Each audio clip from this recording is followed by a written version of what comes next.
بسم اللہ الرحمن الرحیم الحمدللہ رب العالمین والصلاة والسلام علی اشرف الانبیاء والمرسلین نبینا محمد وعلی آلہ وصحبہ اجمعین رب اشرح لی صدری ویسر لی امری واحلل عقدۃ من لسانی یفقہوا قولی۔ السلام علیکم ورحمۃ اللہ وبرکاتہ۔ آؤ قرآن سمجھیں آسان طریقے سے۔ سبق نمبر 18A میں آپ سب کو خوش آمدید کہتا ہوں۔ اس سبق میں قرآن سیکھنا آسان ہے اور اس کا سیکھنا بہترین کام ہے، اور گرامر میں انشاءاللہ آج ہم فاعل، مفعول اور فعل پڑھیں گے۔ اس سبق کے اختتام پر انشاءاللہ آپ 222 الفاظ سیکھ چکے ہوں گے جو قرآن میں 40,000 بار سے زیادہ مرتبہ آئے ہیں۔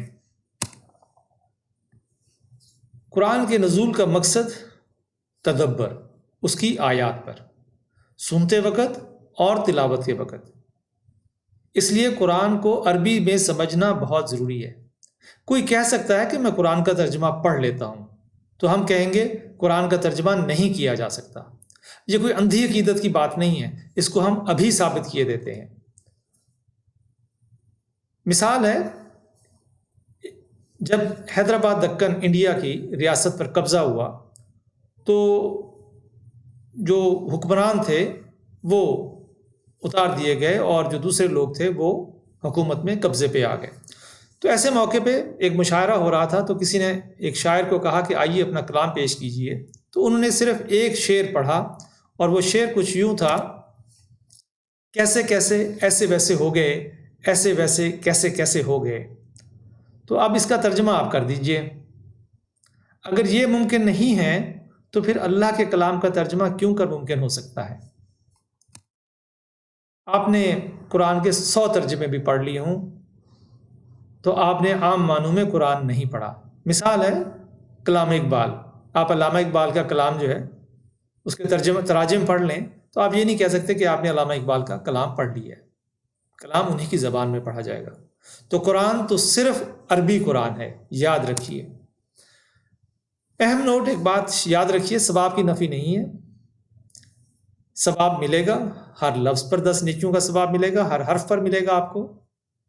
لیکن کچھ علماء یہ بھی کہتے ہیں کہ نہ سمجھنے کا گناہ اس ثواب سے کہیں زیادہ ہے، تو یہ یاد رکھیے گا۔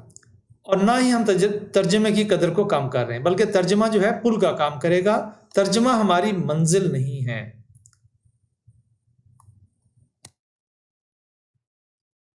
عربی آیات کا خاص اثر ہوتا ہے، ہر حرف پر 10 نیکیاں تو ملتی ہیں۔ سورتوں اور آیتوں کے کئی خاص اثرات ہیں۔ یاد رکھیے، جب قرآن آپ سمجھتے ہیں اور سمجھ کر پڑھتے ہیں تو یہ دل کو چیر کر اتر جاتا ہے۔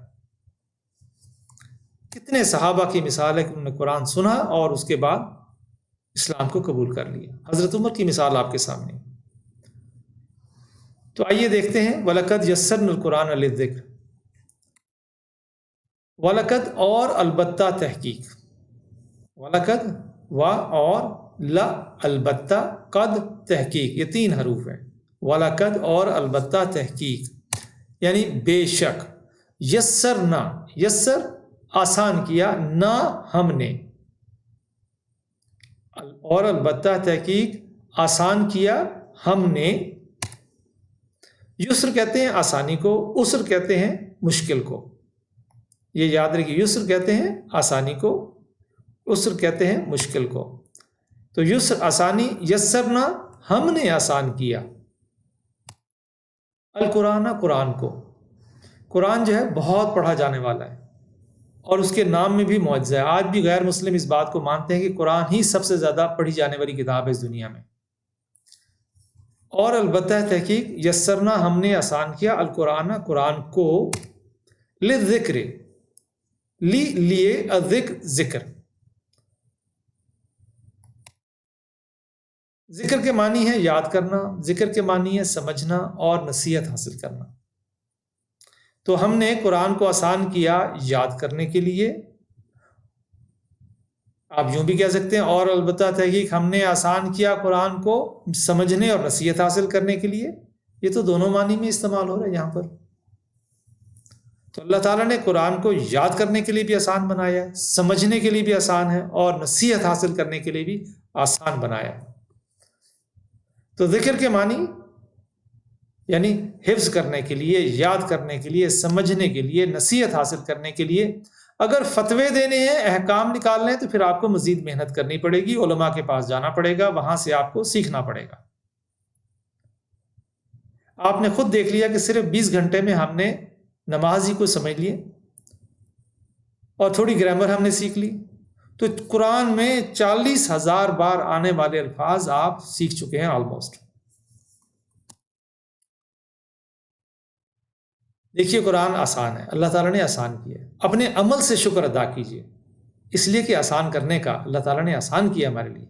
نیت بنائیے، پلان بنائیے جلد سے جلد پورا قرآن سیکھنے کا۔ کوئی یہ کہے کہ قرآن مشکل ہے، یہ تو اللہ تعالیٰ کے اعلان کے خلاف بات ہے۔ اللہ تعالیٰ فرما رہے ہیں ہم نے آسان کیا قرآن کو، یہ ہم کیسے کہہ سکتے ہیں؟ نعوذ باللہ۔ آسان ہے، خود بخود تو نہیں آئے گا، محنت کرنی پڑے گی تھوڑی سی۔ اور اللہ تعالیٰ فرماتے ہیں جو چل کر آتا ہے میری طرف، میں دوڑ کر آتا ہوں اس کی طرف۔ تو آپ چلنا شروع کیجئے، خود کے لیے آسان بنائیے، دوسروں کو نصیحت کرنے کے لیے آسان بنائیے، اچھی طرح سیکھیے تاکہ اس کے انداز بیان سے قرآن میں آئی ہوئی دلیلوں کے سب یاد ہو جائیں آپ کو، تاکہ آپ لوگوں کو نصیحت کر سکیں اور اپنے لیے بھی آپ کو فائدہ ہو سکے۔ تو پڑھیے اس کو، وَلَقَدْ، اور البتہ تحقیق، یسرنا، آسان کیا ہم نے، القرآن، قرآن کو، للذکر، ذکر کے لیے۔ ماشاء اللہ، اللہ تعالیٰ نے آسان کیا ہے۔ یہ نہ صرف آسان ہے بلکہ بہترین کام ہے۔ دیکھیے یہاں پر بخاری کی حدیث میں آیا ہے، خیرکم من تعلم القرآن وعلمہ، تم میں سے بہترین وہ ہے جو قرآن سیکھے اور سکھائے۔ خیرکم، خیر کا مطلب ہے اچھا، خیر کا مطلب ہے بہترین۔ خیرکم، بہترین تم میں سے، بہترین تم میں سے۔ من کا مطلب ہے جو۔ دیکھیے من کے دو مطلب ہیں۔ من ربو کا پہلا سوال ہوگا، کیا قبر کا پہلا سوال ہے، من ربو کا، کون ہے تیرا رب؟ اور من کا جو دوسرا معنی ہے وہ جو ہے، بالکل اسی طرح جیسے ہو کے دو معنی ہیں۔ ہو آر یو، کون ہو تم؟ آئی ایم دا ون ہو، میں ہوں وہ جو کل آپ سے ملا تھا۔ تو اسی طرح اگر من جو ہے درمیان میں آئے تو اس کا مطلب جو ہوتا ہے، اور من اگر شروع میں آئے تو اس کا مطلب کون ہوتا ہے۔ تو من کا مطلب ہے جو، تم میں سے بہترین ہے جو تعلمہ، تعلمہ کا مطلب ہے سیکھے، تعلمہ سیکھا، علمہ سکھایا، تعلمہ سیکھے، تم میں سے بہترین ہے جو سیکھے کس کو؟ القرآن، قرآن کو۔ تعلم القرآن، سیکھے قرآن کو، وعلمہ، اور علمہ سکھایا، ہو اس کو، یعنی تم میں سے بہترین ہے وہ جو قرآن سیکھے اور سکھائے اس کو۔ دیکھیے تعلمہ جو ہے پہلے سیکھے اور پھر سکھائے، تو تعلمہ جو ہے خود سیکھے اور علمہ سکھائے دوسرے کو۔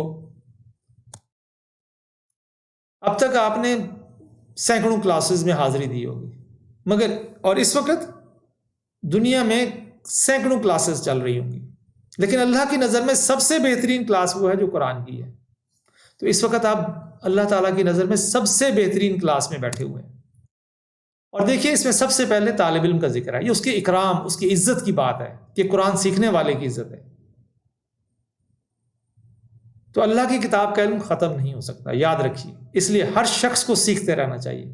بہترین شخص ہے وہ جو یہ دونوں کام کرے، سیکھے اور سکھائے۔ تو سیکھنے کی حد تک محدود نہیں رہنا، نیت کیجئے کہ آپ نے سکھانا بھی ہے۔ ابھی 10 سیکنڈ کے اندر 2 لوگوں کے نام لکھیے دل میں اور کاغذ پہ کہ میں نے ان کو ضرور سکھانا ہے۔ اور صرف ناظرہ قرآن ہی نہیں بلکہ فہم قرآن کے ساتھ قرآن میں غور کرنا سیکھیے۔ اور نیت سب سے امپورٹنٹ ہے، نیت کے ساتھ پوری کوشش کیجئے کہ اس سلسلے کو نہیں چھوڑیں گے۔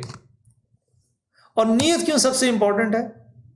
انما الاعمال بالنیات، اعمال تو بس نیتوں پر ہیں، یہ نیت ہی سب کچھ ہے۔ اچھا ایک سوال ہے آپ لوگوں سے، ان کا مطلب بھول گئے نا؟ اچھا ان کا مطلب ان کا مطلب ہے اگر، ویری گڈ، انشاءاللہ، مثال یاد رکھیے کبھی نہیں بھولیں گے، انشاءاللہ یعنی اگر چاہا اللہ نے، یا اگر چاہے اللہ، کوئی بھی ترجمہ آپ کر لیجئے۔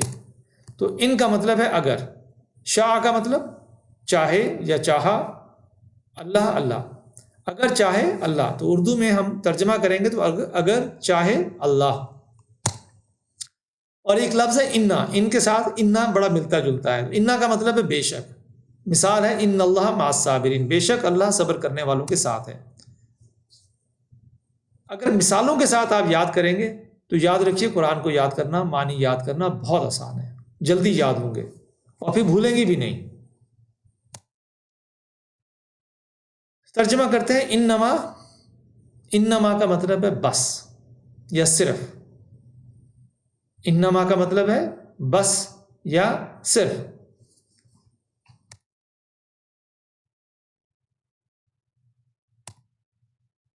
الاعمال، تو عمل جو ہے وہ ایک ہے اور اعمال جو ہے وہ جمع ہے، تو عمل ہے، اعمال جمع ہے، تو بس اعمال تو بالنیات، نیتوں پر ہے۔ بی کا مطلب ہے، یہاں پر بی کا مطلب ہے پر، ویسے بی کا مطلب ساتھ ہوتا ہے، بی کا مطلب سے بھی ہوتا ہے، یہاں پر اس کا مطلب پر ہے۔ نیا سنگولر ہے، نیات، الف اور تے لگا دیا آخر میں تو یہ جمع بن گیا، تو بالنیات نیتوں پر ہے، تو اعمال تو بس نیتوں پر ہیں۔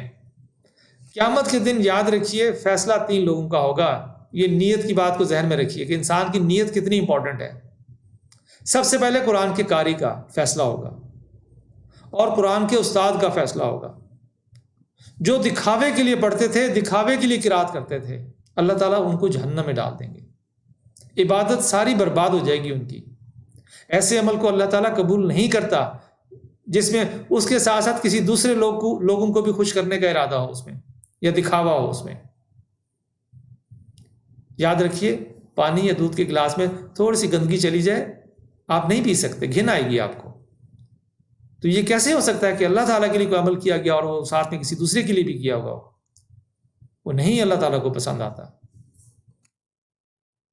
انشاءاللہ ہم صرف اور صرف اللہ تعالیٰ کو خوش کرنے کے لیے قرآن سیکھیں گے اور پھر دوسروں کو سکھائیں گے انشاءاللہ۔